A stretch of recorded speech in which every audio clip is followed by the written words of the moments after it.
देश में टीकाकरण अभियान जोरों शोरों से चल रहा है। युवाओं को खुराक देने का काम भी तेजी से चला है। तो वहीं अब 12 से 17 आयु वर्ग के बच्चे निजी केंद्रों पर सीरम इंस्टीट्यूट ऑफ इंडिया का कोविड रोधी टीका यानी कि कोवोवैक्स लगवा सकते हैं और इस संबंध में कोविन पोर्टल पर प्रावधान किया जा रहा है। सूत्रों की माने तो कोवोवैक्स के खुराक के लिए 900 रुपए और इस पर जीएसटी का भुगतान भी करना होगा। इसके अलावा अस्पताल के सेवा शुल्क के तौर पर 150 रुपए अदा करने होंगे। आपको बता दें कि टीकाकरण पर राष्ट्रीय तकनीकी परामर्श समूह NTAGI द्वारा 12 से 17 आयु वर्ग के बच्चों को कोविड रोधी टीके की खुराक दिए जाने की सिफारिश के बाद ये बड़ा फैसला लिया गया है। हरियाणा में भीषण गर्मी के बीच अब बिजली कटौती भी लोगों को परेशान करने लगी है। ऐसे में सबसे ज्यादा परेशानी स्कूल जाने वाले बच्चों को उठानी पड़ रही है।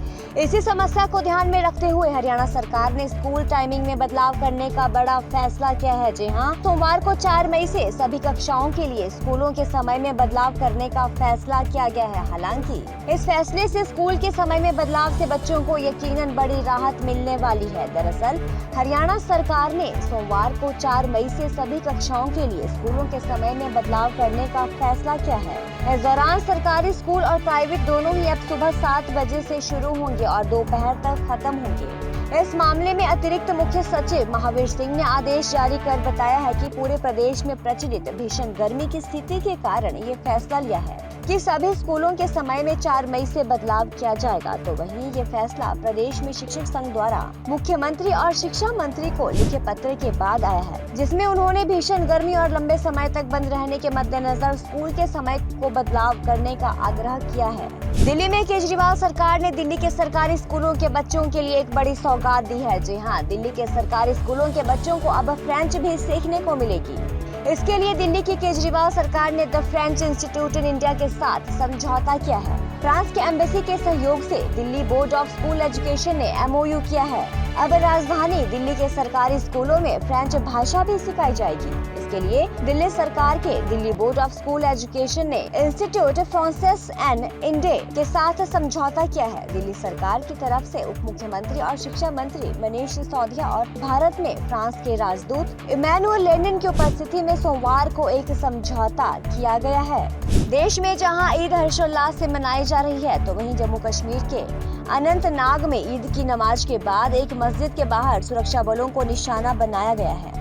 अभी तक किसी के घायल होने की खबर नहीं है। इससे पहले सोमवार को जम्मू कश्मीर के पुलवामा जिले में सोमवार देर शाम हुए एक आतंकवादी हमले में CRPF के 2 जवान घायल हो गए थे। अधिकारियों ने कहा कि पुलिस और CPRF के जवान जिले के अवंतीपोरा इलाके में एक अभियान चला रहे थे, तभी एक IED फट गया और वहीं भारतीय सेना और जम्मू कश्मीर पुलिस ने लश्कर-ए-तैयबा के आतंकी मॉड्यूल का भंडाफोड़ किया है। 3 आतंकवादी पकड़े गए हैं। ये बाहरी मजदूरों पर ग्रेनेड से हमले करने की साजिश रच रहे थे।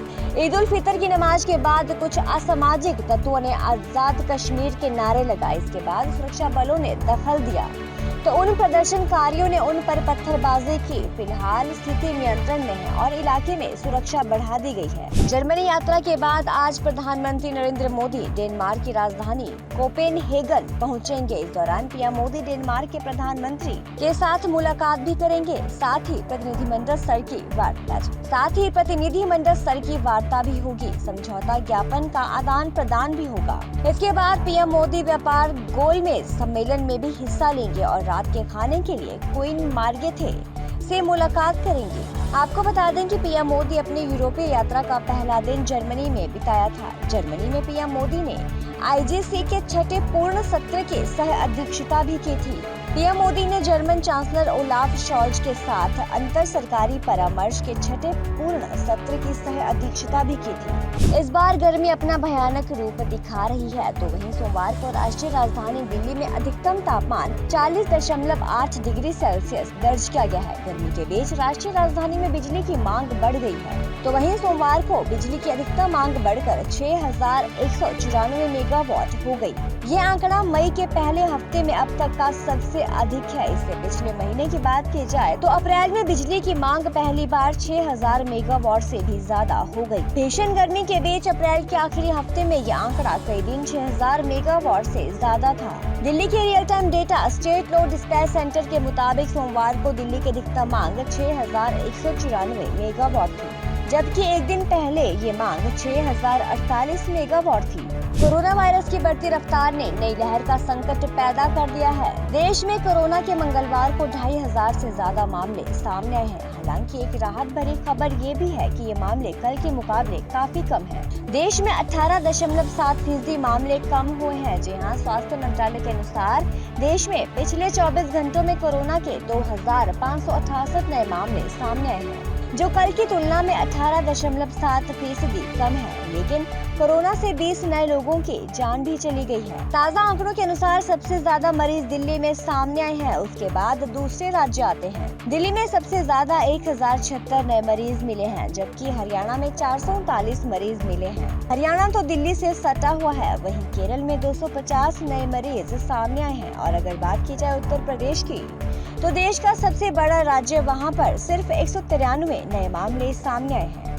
कर्नाटक में 111 नए मरीज मिले हैं। कोविड के नए केसों में 80.58% मामले इन्हीं राज्यों से सामने आए हैं। अकेले दिल्ली की हिस्सेदारी 41.9% है।